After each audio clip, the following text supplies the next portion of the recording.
जंग रुकवा दी पर पेपर लीक नहीं रोक पा रहे। राहुल गांधी ने पीएम मोदी पर साधा निशाना। पेपर लीक मामले में कांग्रेस नेता राहुल गांधी ने केंद्र की नरेंद्र मोदी सरकार को घेरा है। उन्होंने कहा है कि पीएम मोदी पेपर लीक को नहीं रोक पा रहे, दोषियों के खिलाफ सख्त कार्रवाई हो। मेहनती छात्रों के साथ धोखा हुआ है, नीट का पेपर लीक हुआ है। नीट और यूजीसी नेट पेपर लीक मुद्दे पर कांग्रेस सांसद राहुल गांधी ने कहा कि हाँ बिल्कुल, हम संसद में इस मुद्दे को उठाएंगे और यूजीसी नेट के पेपर लीक हुए हैं। कहा जा रहा था कि नरेंद्र मोदी ने यूक्रेन की लड़ाई रुकवा दी है। इजराइल और गजा की लड़ाई को भी नरेंद्र मोदी ने रुकवा दिया था, लेकिन किसी न किसी कारण हिंदुस्तान में जो पेपर लीक हो रहे हैं उन्हें नरेंद्र मोदी नहीं रोक पा रहे या फिर रोकना ही नहीं चाहते। नीट पेपर लीक मास्टरमाइंड के लिए तेजस्वी यादव के सहायक ने बुक कराया था रूट। बिहार के डिप्टी सीएम का बड़ा दावा।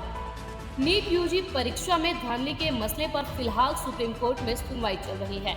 इस मामले में पेपर लीक के आरोप भी लग रहे हैं। कई लोगों की इस मामले में गिरफ्तारी भी की जा चुकी है। इस पर बिहार के उप मुख्यमंत्री विजय सिन्हा ने राज्य के पूर्व डिप्टी सीएम का नाम इसे जोड़कर सनसनी फैला दी है। उन्होंने आरोप लगाया है कि नीट यूजी का पेपर लीक करने वाली गैंग के सदस्य पटना के गेस्ट हाउस में रुके थे और इसकी बुकिंग तेजस्वी यादव के निजी सचिव ने कराई थी। यही नहीं, बुकिंग कराने के दौरान तेजस्वी यादव के लिए मंत्री शब्द का इस्तेमाल किया गया।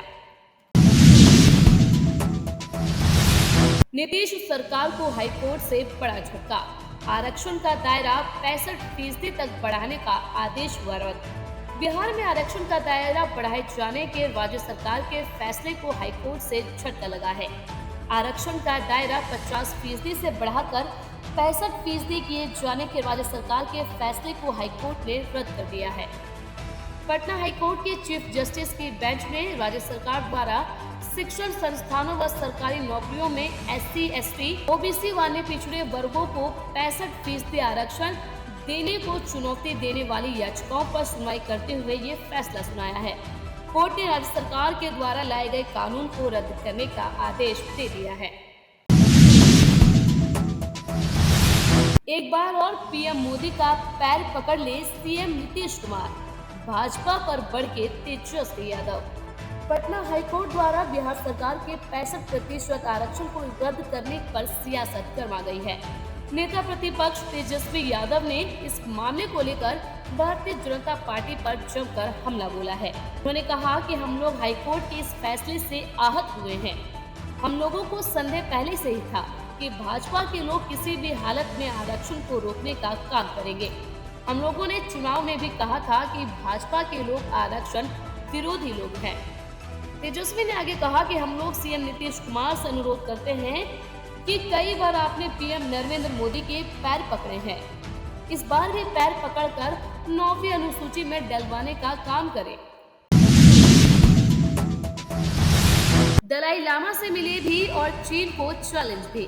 भारत की जमीन से यूएस ने बुरी तरह चिढ़ाया। चीन के ऐतराज के बाद भी अमेरिकी सांसदों का एक ग्रुप तिब्बती आध्यात्मिक गुरु दलाई लामा से मिला है। हिमाचल प्रदेश के धर्मशाला में आयोजित एक कार्यक्रम में अमेरिकी सांसद शामिल हुए, जिनमें संसद की पूर्व स्पीकर नैन्सी पेलोसी भी शामिल थी।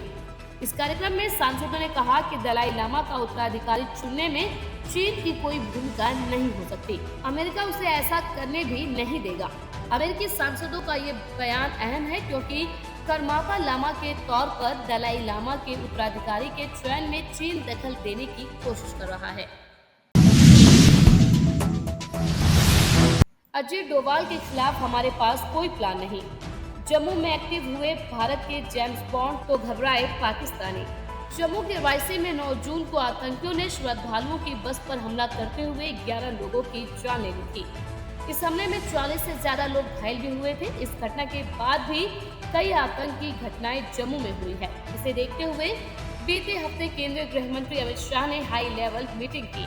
इस मीटिंग में उनके साथ NSA अजय डोभाल भी मौजूद थे। मीटिंग के बाद ये साफ संदेश दिया गया कि सरकार आतंकियों पर नकेल कसने के लिए सभी कदम उठाएगी और आतंक के खिलाफ जीरो टॉलरेंस की नीति अपनाएगी।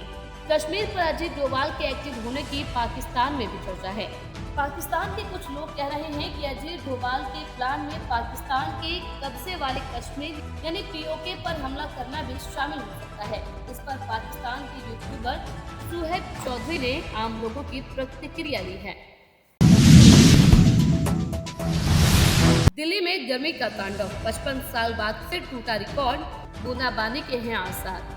राजधानी दिल्ली में मंगलवार की रात 55 सालों में सबसे ज्यादा गर्म रही। दिल्ली की मानक वेधशाला सफदरजंग में न्यूनतम तापमान 35.2 डिग्री सेल्सियस दर्ज किया गया, जो कि सामान्य से 8 डिग्री सेल्सियस ज्यादा है। उधर भीषण गर्मी के बीच बुधवार को दिल्ली सरकार के स्वास्थ्य मंत्री सौरभ भारद्वाज ने आपात बैठक बुलाई। बैठक में जहां सभी अस्पतालों को पुख्ता इंतजाम करने के निर्देश दिए गए, तो वहीं पुलिस से अनुरोध किया गया कि बेघरों को आश्रय गृहों में लाने में मदद करें, क्योंकि बेघर लोग लू का सबसे ज्यादा शिकार हो रहे हैं। हज के लिए गए 990 लोगों की हुई मौत, सऊदी के मक्का में बरपा गर्मी का कहर। सऊदी अरब के मक्का में हज के लिए गए 990 से ज्यादा लोगों की मौत हो गई है। मंगलवार को राजनयिकों ने बताया कि इस साल पड़ रही भयंकर गर्मी की वजह से ये मौतें हुई हैं। मरने वालों में सबसे ज्यादा 323 मिस्र के नागरिक बताए जा रहे हैं। समाचार एजेंसी AFP से बात करते हुए 2 अरब राजनयिकों ने बताया कि अधिकांश मौतों की वजह गर्मी है। एक राजनयिक ने कहा कि मिस्र के सभी लोगों के मारे जाने की वजह गर्मी है। बस एक मिस्रवासी की मौत भीड़ की वजह से हुई है। अधिक भीड़ की वजह से उसे गंभीर चोटें लगी और उसकी मौत हो गई। दिल्ली के राजौरी गार्डन इलाके में बर्गर किंग आउटलेट के भीतर हुई फायरिंग, एक शख्स की हुई मौत। पश्चिमी दिल्ली के राजौरी गार्डन में बर्गर किंग आउटलेट के भीतर आपसी रंजिश में फायरिंग का मामला सामने आया है। तकरीबन 10 राउंड फायरिंग हुई, जिसमें एक शख्स की मौत भी हो गई है। घटना के बाद अधिकारी और दिल्ली क्राइम टीम मौके पर पहुंच गई है। इस घटना से जुड़ी जानकारी जुटाने और CCTV कैमरों की जांच के लिए टीमें बनाई गई हैं। DCP वेस्ट विचित्र वीर ने बताया कि राजौरी गार्डन पुलिस स्टेशन को रात करीब 9:45 पर सूचना मिली कि बर्गर किंग आउटलेट पर गोलीबारी की घटना हुई है। अधिकारी तुरंत मौके पर पहुंचे। शुरुआती जानकारी के मुताबिक 10 राउंड से अधिक फायरिंग हुई है। घटना में एक व्यक्ति की मौत हो गई है। उन्होंने बताया कि पुलिस पीड़ित की पहचान करने की कोशिश कर रही है और इस मामले की आगे जांच जारी है। ईशा मालवीय करने जा रही है शादी, बिग बॉस कंटेस्टेंट बोले लाइफ में बहुत की गलतियां। बिग बॉस के घर में नजर आई टीवी एक्ट्रेस ईशा मालवीय घर से बाहर आने के बाद चर्चा में चुकी है। कुछ दिन पहले सोशल मीडिया पर ईशा मालवीय की शादी को लेकर अफवाह थी। अब टीवी एक्ट्रेस ईशा मालवीय ने खुद इस खबर की सच्चाई बताई है। ईशा मालवीय ने साफ किया है कि अभी वो शादी नहीं करने वाली है। वो अभी अपने करियर पर फोकस करना चाहती हैं। बिग बॉस के घर से बाहर आने के बाद ईशा मालवीय का ब्रेकअप हो गया था। इस ब्रेकअप की वजह से भी ईशा लंबे वक्त तक चर्चा में रही थी।